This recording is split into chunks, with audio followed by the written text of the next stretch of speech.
Who benefits from the white gold rush? Behind a lot of today's greener technology is lithium. Chile is one of the world's biggest producers of the metal, and now its government is taking steps to nationalize its thriving industry. Will this make the country and its people hugely wealthy or drive international investors elsewhere? I'm Hazem Sika, and today's newsmaker is Chile's lithium mines.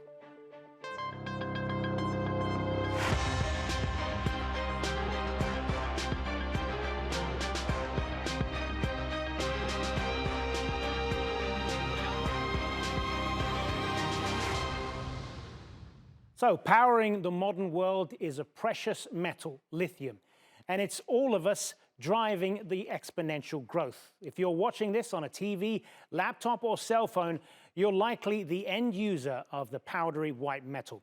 It is also in glassware, batteries, and even some makeup. Many resource-rich countries that have become increasingly protectionist in recent years are seeing an opportunity to increase revenue by nationalizing their mines or going into public-private partnerships. But the pursuit of white gold is not without consequences. Let's take a look. From Congo and Zimbabwe to the US and Indonesia, countries are asserting greater control on their mining industries and reaping the benefits. Chile may be next, recently announcing a plan to nationalize its lithium industry. Lithium presents us with a great opportunity for development that we cannot miss. We have to do it differently than we have done before.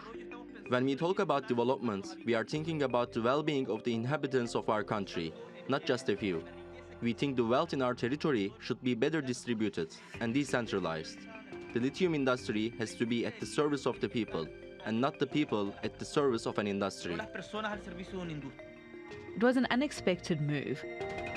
Chile is the second biggest producer of lithium and has the world's largest reserves. The government says it will not cancel existing contracts, but hopes that the main producers, Albemarle and SQM, will agree on state participation before their contracts expire. And future licenses will be issued through a state-controlled public-private partnership. The International Energy Agency expects lithium demand to grow 40-fold by 2040. So nationalization is likely to create huge wealth for the country. Some, however, think it could spook investors. When you are asked to make the investment, to take all the risks, but without control of the profits and without control of the company, that's not the way people used to do business. Such a scenario could further destabilize already volatile lithium prices, and that directly affects all our lives. Lithium is key for the batteries in our phones and laptops, but what makes it the so-called new white gold is electric vehicle batteries. Electric cars are essential for countries' green transition plans, meaning demand is skyrocketing, and the industry already has less than it needs, prompting Tesla to action. Elon Musk broke ground on a new lithium refinery in Texas. We intend to continue to use suppliers of lithium, so it's not that Tesla will do all of it. But we thought it's important to address what we think is, as we look ahead a few years, a fundamental choke point in the advancement of electric vehicles is the availability of battery-grade lithium. But what is the price we'll pay for the use of our cell phones, computers, and cars? It's seen as a key to our planet's future, but it's not without its own environmental cost. Lithium mining requires a lot of water. In Chile, the extraction is causing water shortages for indigenous communities and polluting underground water reserves. And the water scarcity is destroying farming, decreasing the endemic flamingo population, and hurting tourism. They have taken the water rights, registered it as their own water, saying this is mine, this is my property. That's what worries me, because we were in this territory first. I believe that we also have the right to live a peaceful life, with the same quality of life as in other countries. The Chilean government says the state will safeguard the ecosystem and the indigenous people with its new plan.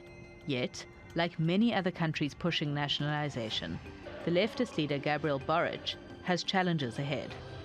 The most crucial is convincing the divided Congress that nationalizing the mines is the best way forward for the people of Chile. Well, joining me now from Calgary, Canada, is Michelle DeCecco. She is the Vice President at Lithium Chile Incorporated. In London is Ajay Gambhir, a Senior Research Fellow at the Imperial College London Grantham Institute for Climate Change and the Environment. And in Valparaiso, Chile, is Nicolas Perrone, a Professor of Economic Law at Universidad de Valparaiso. Good to have you all with us. So, Michelle DeCecco, if I could start with you, what do you make of this decision then by the Chilean government as a corporate player in all of this? Is this a move that you can welcome? You know what? It's the markets got pretty excited about this announcement, but I think that there was a lot of misunderstanding. I think, to be clear, you know, there's nationalization and then there's expropriation, and this is nationalization. So this is where the government comes in, they pay the people on the other side a decent price to participate, whereas expropriation is they come and take what they want. We view this as a great move because it's a policy that is an initiative to move a very lucrative industry forward, something us as a corporation has been waiting for a long time. Nicolas Perrone, how is this being seen in Chile then? I mean, the government there is a leftist government. It was elected on a platform like this. But how are people seeing it there?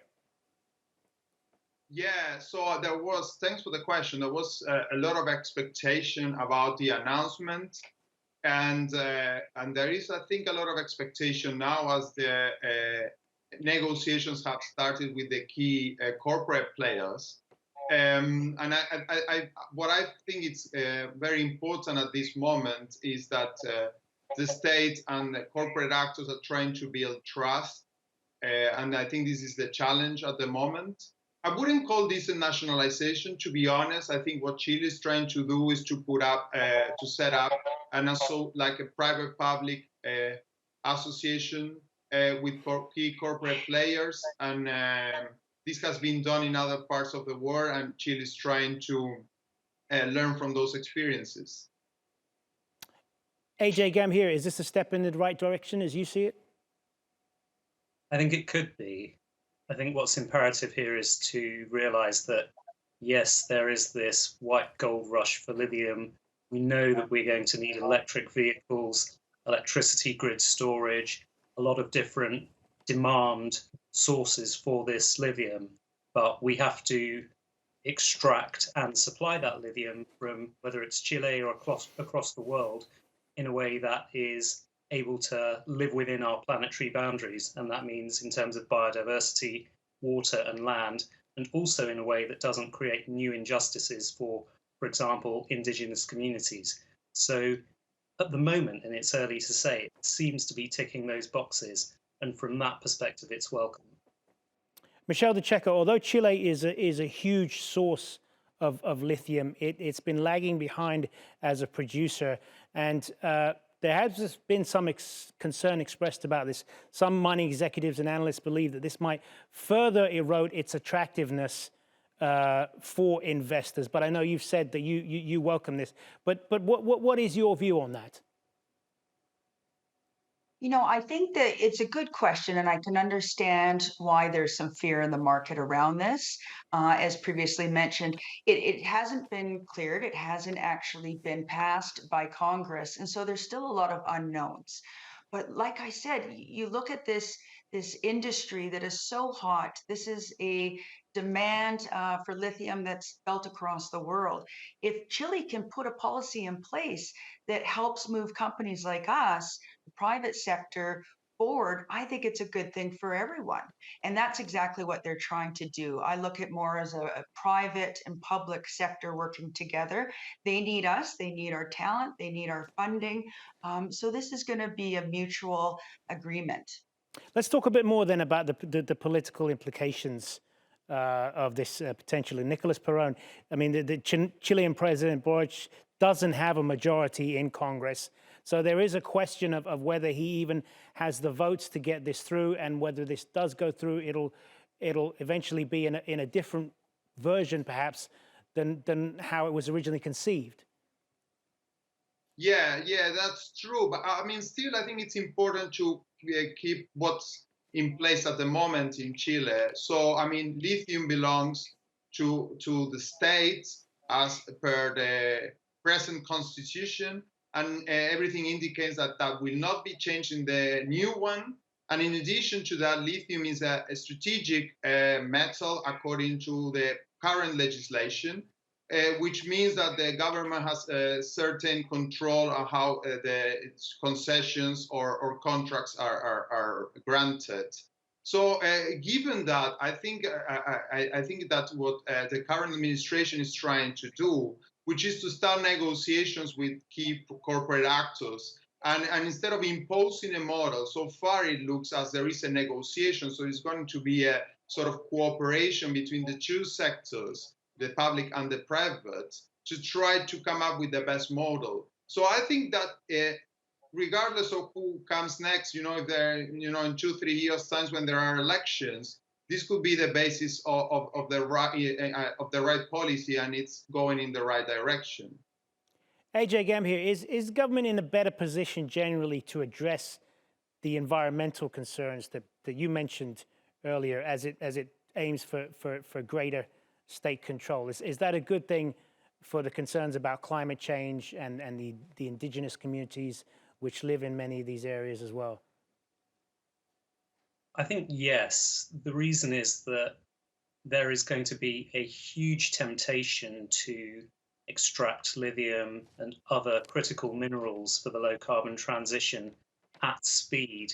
And you could argue that with the right environmental, social, governance checks and balances in place, that process could be managed responsibly by private sector organizations, so long as they're well monitored and well regulated. But we know, and there's a long history of this, that that process doesn't always work. There are asymmetries of information where companies know more about what they're doing, about the pollution levels, about the decisions they need to make than governments and regulators. And so, in principle, this does take a step in the right direction in terms of sending a signal that investment decisions will be made responsibly from an environmental perspective. Michelle DeCecco, what's your take on the environmental implications of all this? I think it's great that the government has indicated that they want to move to a strictly direct lithium extraction model. Well, I think that there's still some energy that needs to be put into perfecting DLE as a whole. I think that anything that they can do in this industry to protect the environment's a good thing. You have to look. I mean, mining's been around for hundreds of years, and in every, whether it's oil and gas, any sort of mining, there's always technology that comes that tries to make the industry better in terms of environmental or productivity. And so this is a step in the right direction. I hope that the government also uses their funding and experience to put more money and energy into DLE. Nicolas Perrone, how is this being received then in Chile over whether the government or the private companies are in a better position to address those environmental concerns, and whether these plans by the government address that? Yeah, I think this is crucial. I mean, both environmental and social sustainability for these projects is going to be key. Indigenous communities near the salares, they have already noted their interest to be consulted, but also to participate directly in the governance of the resources. And they are concerned about the environmental implications as well, particularly, as we all know, there is an issue with water. So I think this is not going to be just a private-public negotiation discussion only, but also that the local community needs to be incorporated. And I think there is a growing consensus that that needs to be done. And we are starting to see some discussions as well, including the indigenous people. So my expectation that is going to continue in that direction. Ajay Gambhir, this does seem to be part of a global trend of a kind of resource protectionism, if you like, countries demanding more in return for their natural resources. What do you make of that? I think that's not really surprising. You know, the reason that there is all of this demand for lithium in particular that we're talking about today, but other critical minerals, is because we're trying to deal with a huge environmental problem in climate change and make a fast transition to net zero economies and societies across the world. But that can't be a single objective goal or process. We need to remember that if we do things wrong with this transition, then we'll simply repeat all of the environmental issues that we've created in the past and potentially create new ones. So I really hope that there is now this more explicit recognition from governments, from nations across the world, that we have to have a more closely monitored and planned transition and economic development, whereby we don't have all sorts of perverse impacts of that and new problems that we'll then just have to try and solve further down the track. Michelle DeCecco, how well placed is Chile in your assessment in terms of how it's handling its resources compared with other Latin American countries that have taken a different approach with lithium, like Argentina, for example, and Bolivia? You know, we've got, as a company, we've got properties in both Argentina and Chile. And we've really seen the difference between the two countries. I think that Argentina, you know, in the last year has really kind of priced themselves out of the market. And so this is a great opportunity for Chile to come in and be this strong presence in the lithium industry. You know, this is really, if you look at it as a country, this is a smart thing for them to do. I've gone into some of these communities where I really see that these communities, these indigenous communities need help, they need funding. And so if the government can put a policy in place that, you know, benefits the country as a whole and these small communities, I think that that's an obvious, you know, great thing to do, regardless of which government is in control. I'm interested to know why you say Argentina has priced themselves out of the market, because they have taken more of a kind of laissez-faire approach to all of this, haven't they? You know, I think that once you have every country in the world committed to zero emissions, this obviously it drove the lithium industry. And as people moved into Argentina, the issues that we see on a day-to-day basis right now is that we can't get equipment, we can't get men, we can't get services. And so also their land is going for substantially a lot more money per hectare than it is in Chile. Since this announcement, I have to be honest, as a company, we've had a lot of people come with interest for joint ventures or to purchase property in Chile from us. And so this hasn't really done what a lot of people think it has done. It's driven our interest in all of our properties in Chile. Nicolas Perrone, how do you see Chile's place in all of this relative to the other countries in the region? Yes, I think what Chile is trying to do, it makes sense from a development perspective. So the country has taken some time to consider what's the best strategy, you know, to make the best of Chile, not just in the producing lithium per se, but also whether it's possible to add value through the value chain. I know that it's been reported sometimes that the country is like considering producing batteries here. I think that's, you know, it's a misunderstanding. If you look at what the mining minister was mentioning, it's more about trying to, you know, add value through the value chain and ensure that, you know, that Chile can diversify its exports, which is a challenge overall for Chile and for many countries in Latin America. So, I mean, increasing control per se perhaps is not the right thing. And I think it has been also misreported a little. I think what the country is trying to do and what the state is trying to do is to ensure that it has the ability to have an important and significant input in some decisions so that the private and the public can make the right calls based on their expertise. And I think the government has enough expertise to make the right calls for questions like the environment, the participation of communities, and the diversification of exports. So I'm confident that they are moving in the right direction. Ajay Gambhir, I know you said this was a step in the right direction. Talk a little bit more about what you think Chile has done in this area compared with other countries. I mean, we know that Chile's in a great position to capitalize on this demand for lithium globally.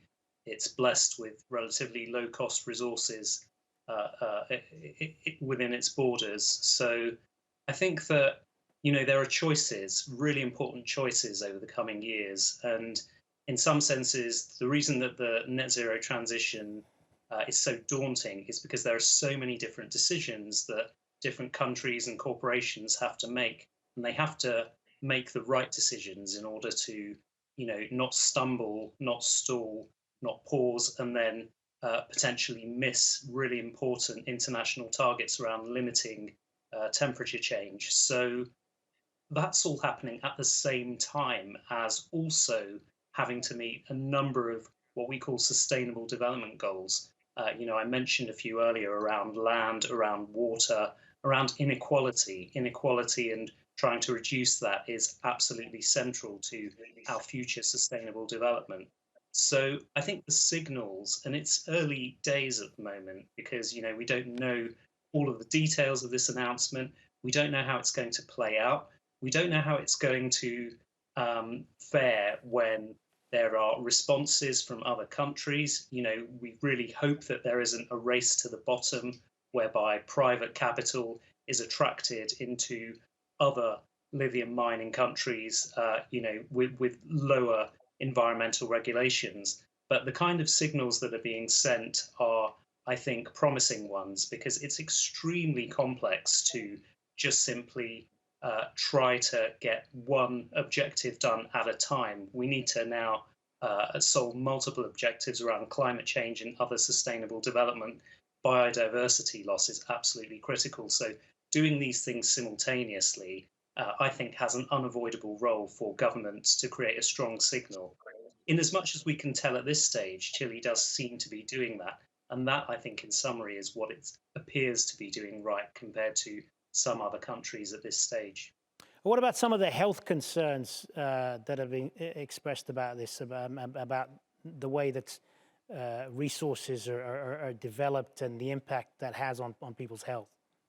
Sure. I mean, lithium specifically, we know that there's been evidence of water contamination, for example, air pollution, and so on. One of the other guests mentioned the DLE process as potentially a partial solution to that. It's less sort of land material intensive. So I think new technologies, better ways of doing things which have less of an impact on land, on air, on health are to be welcomed. And that's true of mining across the piece.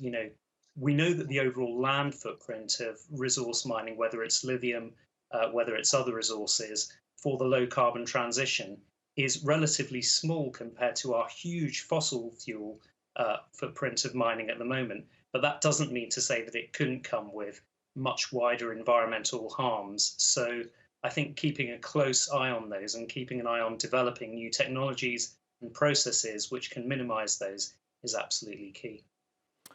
So, Nicolas Perrone, I'm going to give you what's probably going to be the last word on this. And we mentioned earlier about the political implications and whether the government can push this through in the way they wanted. So how do you ultimately see this playing out then? Yeah, so I mean, I don't know if you heard about Sunday and the elections where the right-wing parties got a majority of the Constitutional Council that will write the new constitution. And of course, this needs to go to a final vote for a yes or no about the text. My sense is that here in Chile, there is a certain consensus that lithium is a very important strategic sector, and it requires the government to have a very clear agenda and a sort of a state policy. It's not only about a particular administration, and so we need to stay, pay attention to what comes next. I think the negotiations between Codelco and SQM and the other firms will give us a sense of what the government is trying to achieve. Hopefully, as I said, it seems that it's going to be a sort of bottom-up strategy as opposed to imposing a model to each corporate partner. It would be more about trying to devise one that it's good for the two of them. And in addition to that, you see increasing discussions with local communities. So my sense is that that model will stay in place. Now, how exactly will be shaping the future? It perhaps will depend, on future elections and the majorities in Congress. But the direction, I think, is going to be a private-public association and involving the local communities. I think there is certain consensus on that. All right, on that, we're going to have to leave it. Thank you to all three of you, Michelle, DeCecco, Ajay Gambhir, and Nicolas Perrone. Thanks very much for being with us. And thank you for watching. You can follow us on Twitter and be sure to subscribe to our YouTube channel. I'm Hazem Sika. See you next time.